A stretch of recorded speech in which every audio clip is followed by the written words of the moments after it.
Olá pessoal! Como vocês podem ver, esse tema não é um tema previsto no nosso programa de aulas.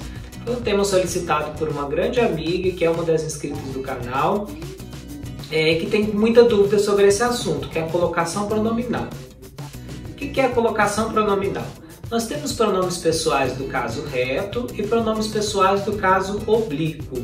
Os pronomes pessoais do caso reto são aqueles que nós usamos como sujeito dentro de uma oração, que é o eu, tu, ele, nós, vós e eles.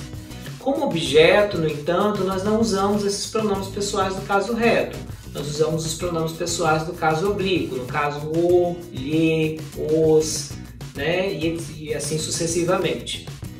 Nós podemos organizá-los de três formas: próclise, mesóclise e ênclise. Ao longo dessa aula, nós vamos ver a diferença de cada uma dessas três categorias e qual que é mais indicada para cada tipo de oração que nós estamos escrevendo. Espero que vocês gostem da aula. Hoje a Lili está meio sonolenta, mas ela está aqui conosco acompanhando a aula. E até mais! Bom, pessoal, como nós acabamos de ver, a colocação pronominal respeita três tipos de posição que os pronomes átonos, que é o meu, o teu, o, o a, o lhe, o nos, o vos, o os, o as e os lhes, podem ocupar na oração. Essas três posições são próclise, mesóclise e ênclise. A próclise é quando o pronome é colocado antes do verbo. A mesóclise quando o pronome é colocado no meio do verbo. E a ênclise quando o pronome é colocado depois do verbo. Se eu digo, por exemplo, embora se sentisse melhor, saiu. Nesse caso eu tenho uma próclise. Agora, se eu digo, orgulhar-me-ei dos meus alunos, eu tenho um caso de mesóclise. Já na frase, depois de terminar, chamem-nos, eu tenho um caso de ênclise. Nós vamos ver agora algumas regras básicas para cada um desses três casos.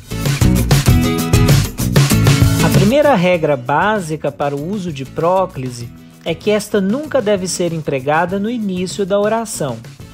Por exemplo, em vez de escrever "me empreste uma caneta, por favor", eu devo escrever "empreste-me uma caneta, por favor".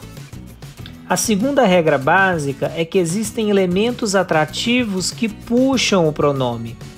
A próclise é empregada sempre que houver esse elemento atrativo.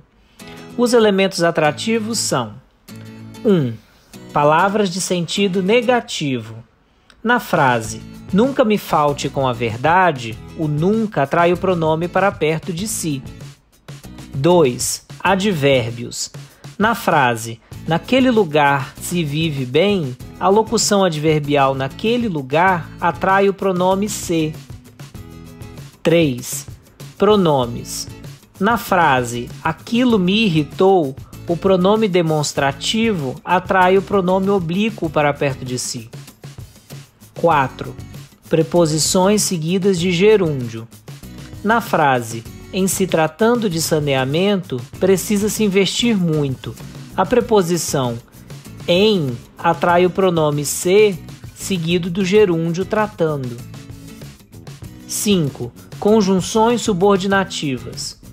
Na frase "conforme lhe disse, hoje vou ao cinema", a conjunção subordinativa conforme atrai o pronome lhe para perto de si.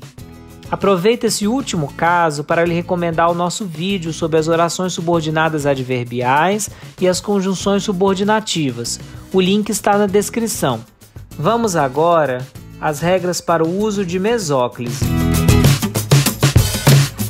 Nós usamos a mesóclise quando o verbo estiver no futuro do presente ou no futuro do pretérito do indicativo. No caso de mesóclise, o pronome fica intercalado ao verbo, ou seja, no meio do verbo. Observe este exemplo: contar-lhe-ei a história amanhã. Nós intercalamos o pronome lhe ao verbo contarei. Mas atenção! Quando houver casos que justifiquem a próclise, não se usa a mesóclise. Por exemplo, tudo lhe contarei amanhã. tudo, é um elemento atrativo e exige o uso de próclise. Agora, vamos falar um pouco sobre as regras de uso da ênclise.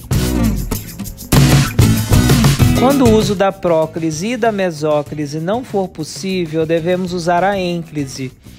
Uma regra básica de ênclise é que devemos usá-la sempre que for início de frase ou houver uma vírgula ou pausa antes do verbo. Além disso, a ênclise sempre que o verbo estiver no infinitivo ou no gerúndio. Por exemplo, na frase "disse-me que estava feliz", a ênclise porque é início de frase. Já em "gostaria de contar-lhe um segredo", o verbo está no infinitivo e por isso ocorre ênclise. Bom, pessoal, essa foi a aula sobre colocação pronominal. Espero que vocês tenham gostado. Não se esqueçam de realizar os exercícios, de assistir os outros vídeos aqui do canal. Um grande abraço e até mais. Tchau!